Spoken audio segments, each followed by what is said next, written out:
The test is in 4 parts: Part 1, Part 2, Part 3, and Part 4. Now look at Part 1. You will hear a conversation between a welfare tutor of Student Union and two overseas students, Claudia and Bastito. They are talking about their life and study in Leeds University. First, you have a chance to read questions 1 to 10.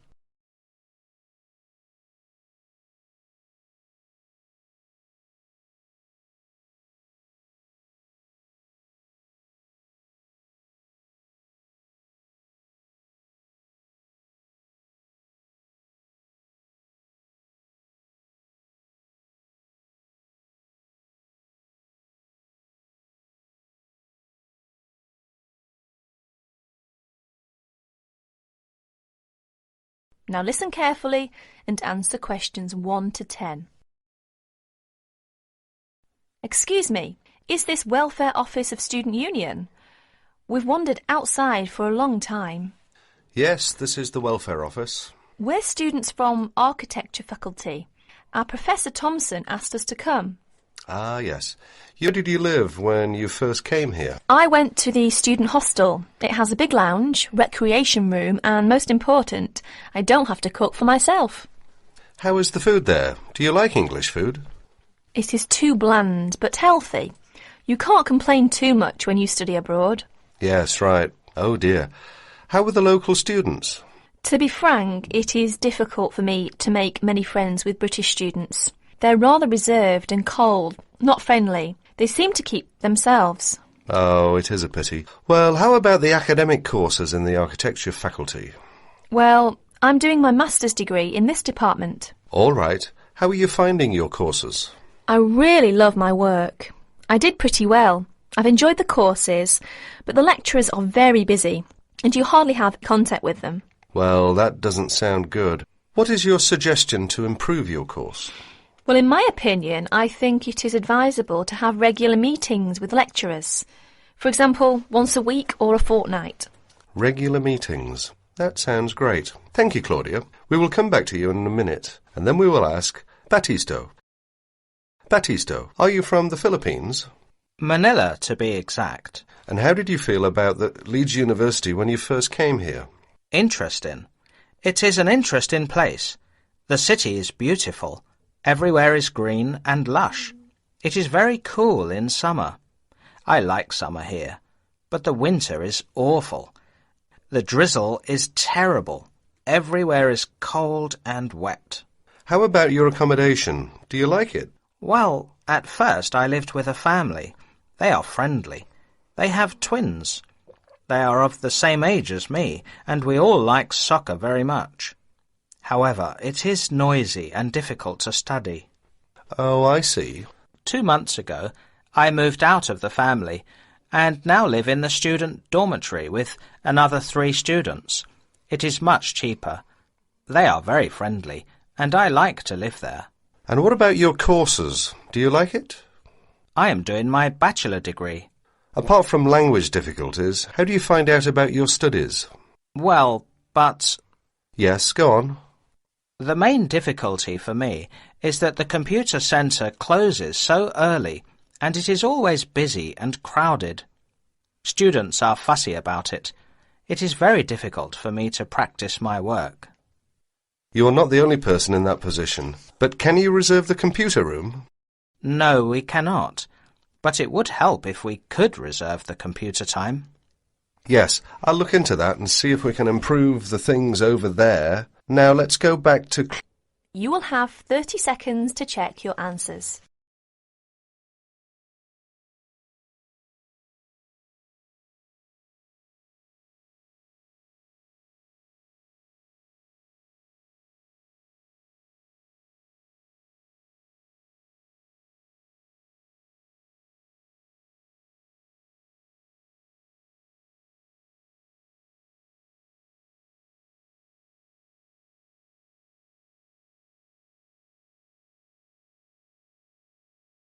Now turns to Part 2.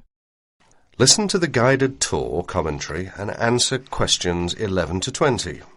You now have some time to read questions 11 to 20 first.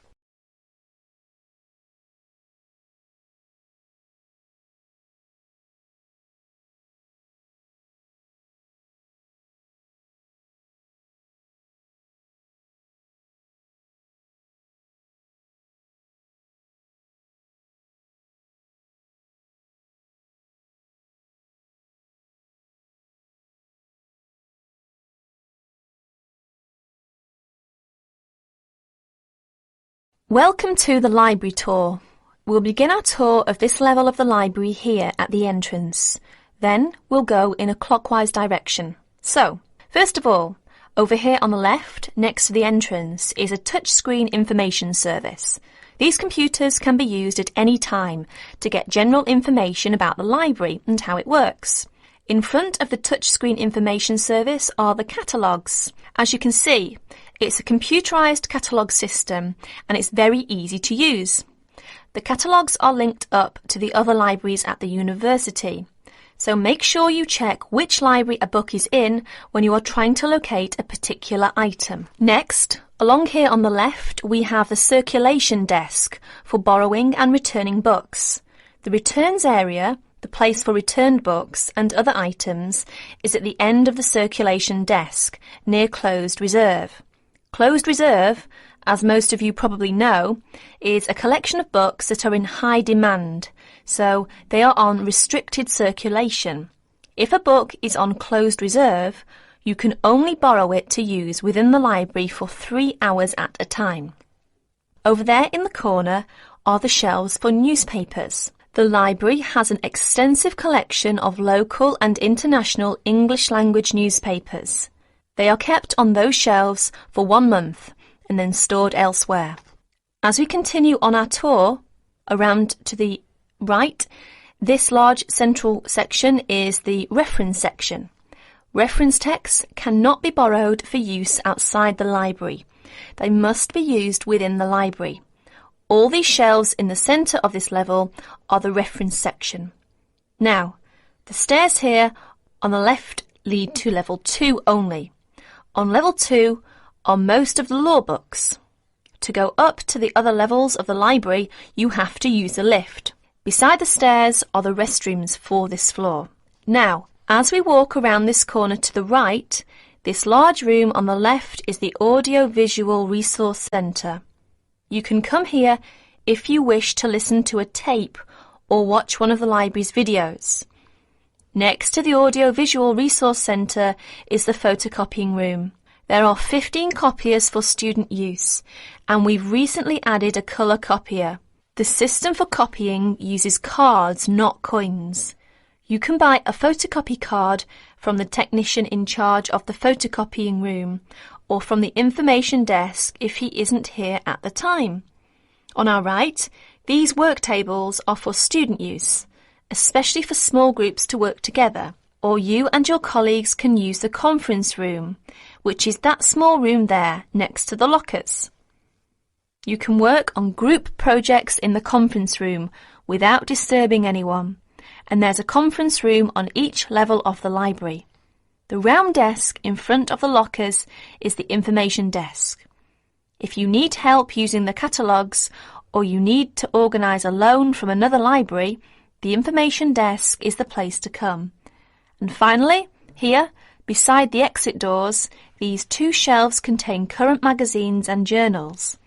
Like the newspapers, they are kept here for a time and then stored elsewhere. OK, that's the end of the tour of this level of the library. I'll leave you to look around yourselves now, and if you need any further help, please ask at the information desk. You will have half a minute to check your answers.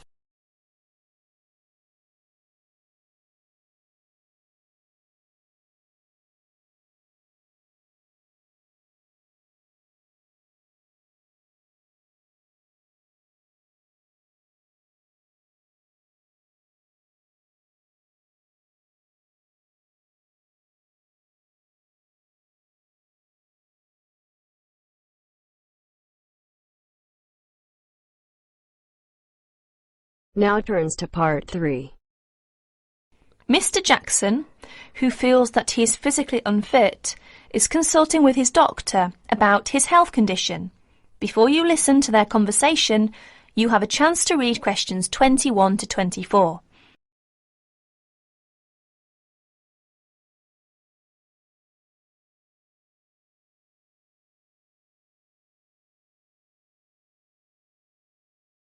Now please listen to the recording and answer questions 21 to 24.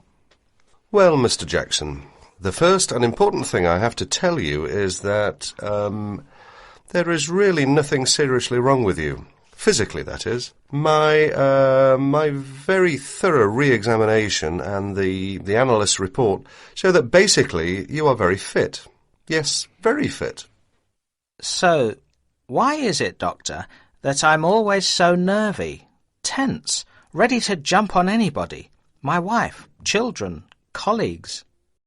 I think your condition has a lot to do with, shall we call it, way of life, habits? Way of life? Habits? Yes, now tell me, Mr. Jackson, you smoke, don't you? Yes, I'm afraid I do, Doctor. And, rather heavily, I imagine. Well, yes. I smoke, about 40, 50 a day, I suppose. You should do your best to stop, you know. Yes, I see. But, it won't be the first time. I've tried to give up smoking several times, but it's no good. You see, 50 a day is overdoing it, you must admit. You must cut down at least that. Ah, yes. I know that when you're feeling tense, you probably feel that a cigarette relaxes you. But in the long run, I do advise you to make a real effort to quit smoking. Of course, but, well, it's easy to say give it up or cut it down, but, you know. Well, in my opinion, you have no choice. Either you make a real effort or there's no real chance of your feeling better. You see, well, obviously I could prescribe some kind of tranquilizer, but would that help? I'd prefer, and I'm quite sure you'll agree, I'd prefer to see you really back to normal, not just seemingly so. And that's my reason for asking you several more questions about your other habits. Right. Now you have a chance to read questions 25 to 30.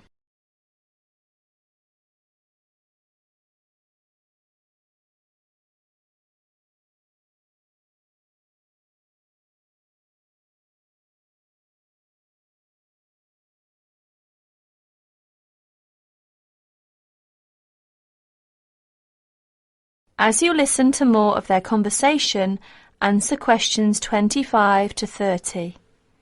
Your eating habits, for example. What do you eat normally, during a normal day? Yes, well, I'm a good eater. Yes, I'd say I'm a good eater. Now let's see. Up at 8 in the morning, and my wife has a good breakfast ready. A good breakfast? The usual. A cereal followed by bacon and eggs with fried bread and perhaps a tomato or two. Then toast and marmalade, all washed down with a couple of cups of tea. Yes, I really enjoy my breakfast. Yes, I can see you do, but I'd advise you to eat rather less. We'll come to that later. Go on. Then lunch. No, first brunch. A cup of coffee and a bun at 11. Lunch has to be quick, because there's so much to do in the office about that time, so I have a pint and a sandwich in the pub. All very hurried. Try to be in less of a hurry. But I make up for it in the evening. I get home at about 7. Dinner's around about 8. Yes, my wife's an excellent cook. Excellent. It's usually some meat dish, and we like spaghetti as a first course. Spaghetti, a meat dish, cheese, sweet. But then, at the end of the day, shall we say, then I begin to feel on edge again.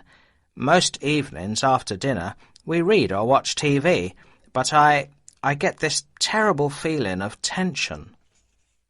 Well, I'm sorry to have to say this because you obviously enjoy your food, but I really do recommend that you eat less, and secondly, that you eat more healthily.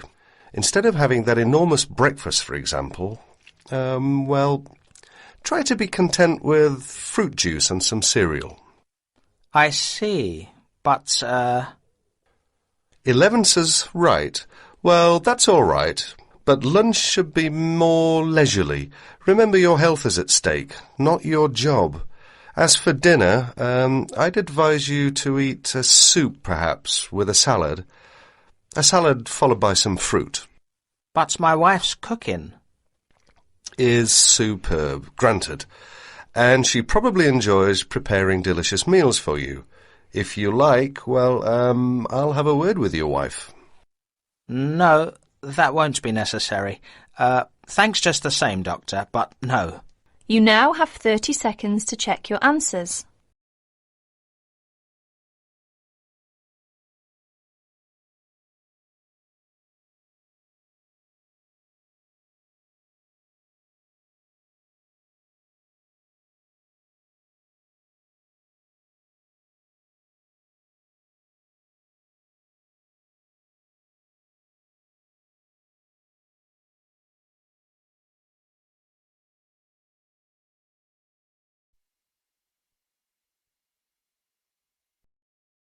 Now turns to part 4. You are going to listen to a student, Liz, giving a seminar presentation on advertising. First, you have some time to look at questions 31 to 40.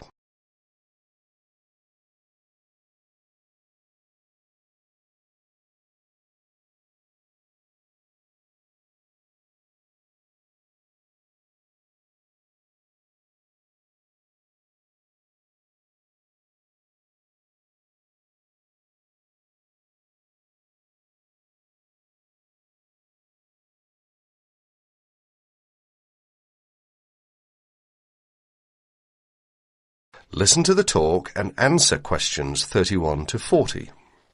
Today, Liz is going to give her presentation. Liz? For my presentation, I looked at the different forms of advertising, especially at how women are portrayed by the media. So, Liz, tell us what different forms of advertising you looked at.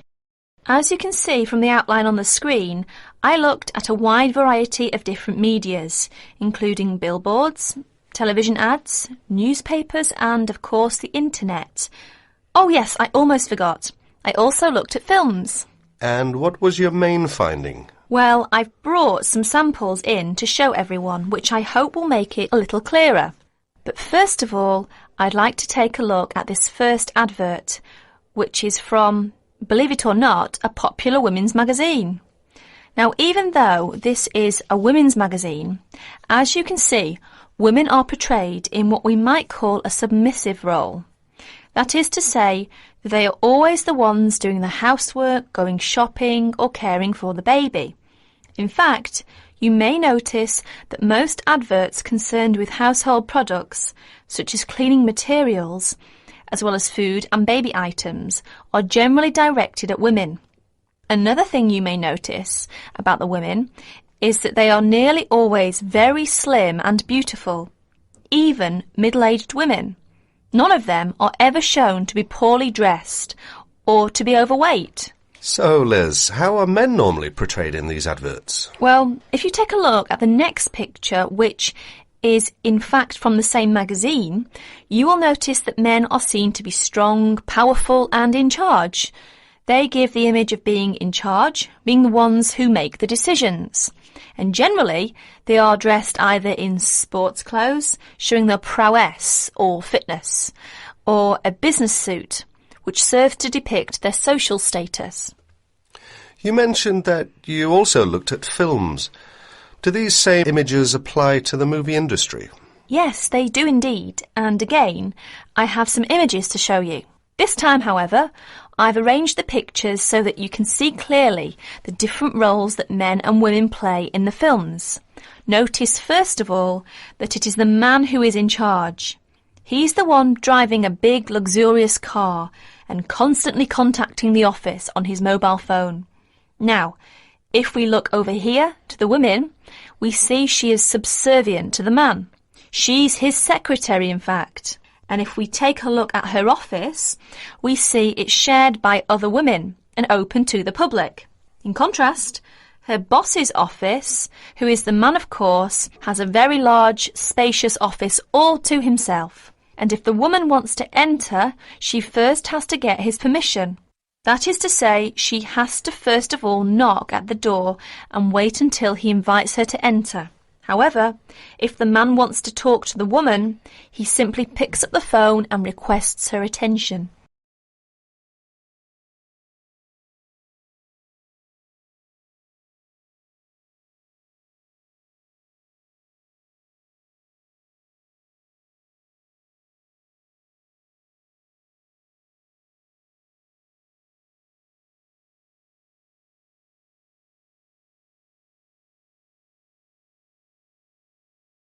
Are there any images where women are not shown to be of a lower social status to men? No, there aren't. Well, very few in fact. There are, of course, times when the woman, for example, is playing the part of a scientist with a man as her assistant. Yet even here, she is not in a position to make decisions. Decisions, in fact, are still made by her boss, who, of course, is a man. In other less extreme conditions, such as we can see here, the woman is playing the role of a housewife and mother, while her husband goes out to work to earn the money. In other words, the man is seen to have more control over the situation than the woman, who has to rely upon her husband for her livelihood. So, how far do you think this reflects real life? That's hard to say, because generally women do tend to do more housework and cooking than men. It is generally accepted that women are better able to care for children, but the problem is that we are told through the media that women are not as capable or as strong as men, that women are not as able as men to make important decisions. This, of course, is totally untrue. Many women are at least as capable as men at making decisions, more so in some cases. Are women ever seen in the media to be superior to men? Very rarely, in fact, and when they are seen to be better or faster or stronger than men, they are also seen to be a freak. You know, someone with superhuman powers. In other words, they are not seen to be an ordinary person like you or me. Why do you think that is? It's probably because if people know it's too ridiculous to be true, then they are not going to believe it. This way, it won't harm men's image. So, what's the internet like? In fact, I think the internet is probably the worst of all the media. I don't know why exactly, but I think it's probably because there is little or no control over the internet. Instead, the internet is seen as a type of no man's land, if you like. That is to say, it's not actually owned by one person or one company. Therefore, people are free to put whatever information on the internet they want. So, would you say that information on the internet should be censored? I think there should be some control over the internet, because some of the images are dangerous. Dangerous? Yes, indeed. For adults, I guess it's not such a big problem because mature people are able to decide for themselves what to believe and what not to believe. But children are a different matter. They accept information that is presented to them without questioning that information or considering the consequences of believing it. In other words, children believe what they see or what they are told. And how do other people feel about information on the internet? Actually, I carried out a survey to find out other people's opinions. As you can see from this chart, the majority of people over the age of 28 were in favour of restricting the information. It was only people under the age of 20 who really thought that information shouldn't be censored. In fact, only about 8% said that information on the internet should be restricted in some way. Well, thank you, Liz. That was a very interesting topic. And I'm sure that if any of you have any questions, Liz would be more than happy to answer them. You will have half a minute to check your answers.